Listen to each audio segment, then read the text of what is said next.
पूरे भारत में शराब पीने से, जहरीली शराब पीने से 162 लोगों की मौत होती है। मुझे ऐसा लगता है कि अगर बिहार सरकार सही मामले में अगर इस बिहार के अगर रिपोर्ट को उजागर करे तो हमें ऐसा लगता है कि इन 6 सालों में बिहार में कम से कम 3000 लोगों की मौत हुई होगी शराब पीने से। नमस्कार, देख रहे हैं झकास भारत और मैं रविकांत। बिहार में लगातार जहरीली शराब से मौत हो रही है। जनतांत्रिक विकास पार्टी प्रेस कॉन्फ्रेंस कर रही थी और भी कई सवाल भी उठाई है बिहार सरकार के कार्यकलापों के ऊपर। अभी अनिल जी हैं उसके राष्ट्रीय अध्यक्ष। अनिल जी, इसको कैसे देखते हैं? लगातार मौतें हो रही है, नीतीश कुमार जी अनसुना कर रहे हैं और यहाँ तक कि इस प्रकार का बयान आ रहा है, इसको कैसे देखते हैं बिहार के? देखिए, ये बिहार के लिए अमर्यादित है और मैं स्पष्ट रूप से अपने प्रेस कॉन्फ्रेंस में मैंने कहा है कि इस नीति का समीक्षा होना चाहिए, शराब नीति का समीक्षा होना चाहिए और बिहार में शराब को ओपन करना चाहिए। बिहार में शराब अपराध नहीं होना चाहिए, क्योंकि सैकड़ों लोग मर रहे हैं। चोरी चुपके कहीं शराब मिल रहा है, हर गांवों के अंदर चोरी चुपके मिल रहा है, लोग चोरी चुपके पी रहे हैं, तो उससे जवाबदेही नहीं तय हो सकती है। लेकिन अगर किसी दुकान से वो शराब मिलेगा, कोई खरीदेगा, तो उस दुकान की जवाबदेही तय की जा सकती है। तुम्हारे दुकान से शराब लिया गया था, गलत शराब दिए हो, उसकी जवाबदेही तय हो सकती है। लेकिन अभी तो किसी की जवाबदेही नहीं है। सरकार अपना पल्ला झाड़ रही है कि हम मुआवजा भी नहीं देंगे। तो ये सरकार नीतीश चालीसा और नीतीश संविधान से बिहार नहीं चल सकता है। बाबा साहब के संविधान से बिहार चलेगा और भारत चलेगा। ये किसी व्यक्ति की चालीसा और व्यक्ति के संविधान से नहीं चल सकता है। अभी जिस प्रकार से नीतीश कुमार जी का विधानसभा में जो गुस्सा और गर्माहट रहा, इसको एक मुख्यमंत्री के नाते कैसे देखते हैं कि विपक्ष को ही कह देते हैं कि बाहर इन लोगों को भेजिए? मैंने कहा कि अलोकतांत्रिक है, असंवैधानिक है। इस तरह की भाषा का प्रयोग अमर्यादित है, नहीं होना चाहिए और मुख्यमंत्री के रूप में तो काफ़ी धैर्य रखने की ज़रूरत होनी चाहिए थी। लेकिन नीतीश कुमार जी लगभग 17 साल से बिहार को चला रहे हैं। कहीं ना कहीं वो तानाशाही रवैया में चल रहे हैं, वो हिटलर शाही अपने अंदर ला चुके हैं कि बिहार ऐसे ही चलेगा। मैं आगाह करना चाहता हूँ, कहना चाहता हूँ कि नीतीश कुमार जी, बिहार आपका नहीं है, बिहार हम सब बिहारियों का है। बिहार कर्पूरी ठाकुर का रहा है, जगजीवन राम का रहा है, तो ऐसे लोगों का बिहार रहा है। बिहार आप जो चाह रहे हैं कि नीतीश कुमार का बिहार है, नीतीश कुमार का बिहार नहीं है। ये बिहार हम बिहारियों का है और बिहारी बड़ा भोलापन से चलाए हैं बिहार को, भोलापन से आगे बढ़े हैं। तो आप अमर्यादित शब्दों का व्यवहार जो कर रहे हैं, ये बिहार के लिए अशोभनीय है, बिहार के लिए असंवैधानिक है और धैर्य रख करके बिहार को चलाने की ज़रूरत है। और लोग जहाँ मर रहे हैं वहाँ आप कह रहे हैं कि पियोगे तो मरोगे। जब आपके संविधान में जब आपने शराब नीति बनाई थी, उसमें भी है कि अगर हम मुआवजा देने की बात है, फिर मुआवजे से आप भाग क्यों रहे हैं? अभी एक बड़ा सवाल उठ रहा है कि जो 4 महीने पहले विपक्ष में थे तेजस्वी यादव, वह भी अब वहाँ पर जाकर उनके बगल में एकदम चुपचाप बैठे रहते हैं।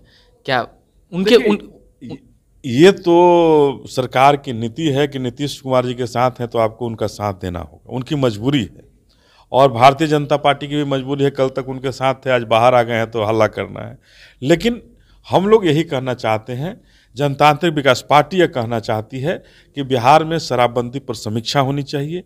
4000 करोड़ का प्रतिवर्ष राजस्व की अगर 2016 में आती थी तो अभी 4000 करोड़ से ज़्यादा होता, उतना का नुकसान हो रहा है और गांव-गांव में शराब मिल रही है।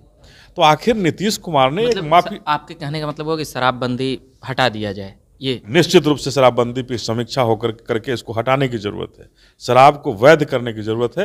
ये अवैध नहीं है। नीतीश जी का तर्क ये है कि शराबबंदी ओपन करेंगे, फिर हॉस्पिटलों में इससे ज़्यादा संख्या में मौतें होती थी और जब शराब ओपन था फिर भी मौत होती थी। तो वो उनका वक्तव्य को कैसे? देखिए, उनके व्यक्तित्व से और उनके वक्तव्य से बिहार नहीं चलेगा।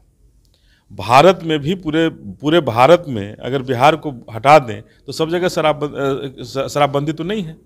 कई राज्यों में है, किसी राज्य में नहीं है। गुजरात में एक है, लेकिन गुजरात में भी इस तरह की शराबबंदी नहीं है। वहाँ कितने लोग जेल जाते हैं?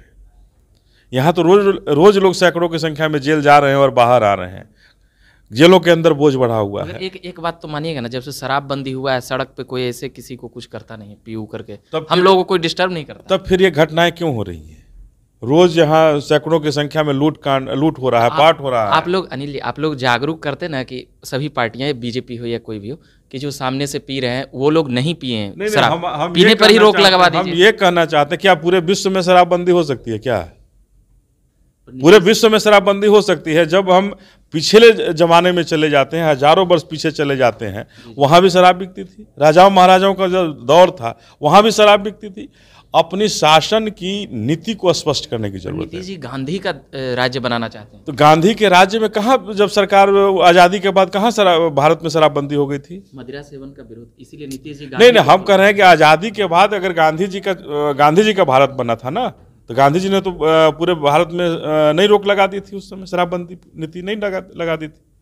तो ये कहना आसान है कि हम गांधी का बिहार बनाना चाहते हैं। अरे गांधी का बिहार बनाना चाहते हैं तो आप ग्राम पंचायतों को आपने क्यों खत्म कर दिया? ग्राम प्रधानों को खत्म कर दिया आपने। मुखिया का कोई अस्तित्व तो नहीं रह गया, जिला अध्यक्षों का कोई अस्तित्व तो नहीं रह गया, सारे जगह प्रशासनिक लोगों को भर दिया है। तो आप कैसा बिहार बनना चाहते हैं? जहां आपको अपना सपना दिखता है वहां गांधी का सपना दिखने लगता है। तो ये मैं कहना स्पष्ट रूप से चाहता हूं कि नीतीश कुमार जी शराब नीति के तहत अपना कोई नीति साधना चाहते हैं। ये एक माफिया तंत्र को खड़ा कर दिया इन्होंने। बिहार के अंदर 4000 करोड़ सालाना राजस्व की नुकसान हो रहा है और वो माफियाओं के पास जा रहा है, उससे ज़्यादा रकम माफियाओं के पास जा रहा है और वही रकम घूमकर कहीं ना कहीं सरकार के साथ जा रहा है और सरकार उन रुपयों का गलत उपयोग कर रही है। चलिए, बात मतलब आपका कुल रूप से कहने का मतलब है कि शराबबंदी को हटा दी। निश्चित रूप से शराबबंदी खत्म होनी चाहिए और राजस्व जो अभी माफियाओं के पास जा रहा है, चूंकि ये गांव में शराब बिक रहा है, हर गांव में शराब बिक रहा है, आपकी कैसी प्रशासनिक व्यवस्था है भाई? आप 7 साल से बिहार में शराब बंद करके बैठे हुए हैं और फिर भी शराब गांव-गांव में बिक रहा है। तो ये कहना कि शराबबंदी है ये गलत है। राजस्व बंदी है, ये शराबबंदी नहीं है, राजस्व बंदी है। और मैं कहना चाहता हूं कि राजस्व बंदी हटनी चाहिए। ये जदयू के नेताओं में ट्रांसफर हो जा रहा है, आपका कहने का? निश्चित रूप से सरकार के तंत्र में जा रहा है और सरकार उन पैसों का गलत व्यवस्था। चलिए, बात कर रहे थे हम जनतांत्रिक विकास पार्टी के अध्यक्ष अनिल जी से, और भी तमाम बातें करते रहेंगे। मेरा नाम रविकांत हुआ। बने रहिए झकास भारत पर। धन्यवाद।